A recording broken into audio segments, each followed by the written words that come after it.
يا ربي والله العمالة كسرت ظهري. خلنا نتغدى. والله الواحد القهار، شو نسوي بحياتي ما أعرف.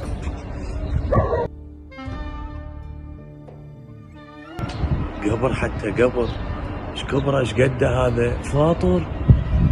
خلنا اروح ارزله.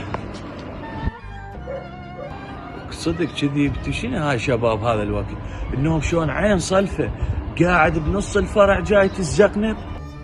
عايزك طول، عايزك عافيه، شاب بعدك بحيلك، شياب صايمه وانت فاطر. ايش قد عار لعن. حبيبي لا تحكم على الكتاب من غلافه. اولا انا صاحب مرض ومجبور افطر واخذ اوفر انسولين اذا اصوم اتخربط. وبعدين الله القران الكريم يقول ولا على المريض حرج. برين الذمه ظنيت بيك انا اخويا.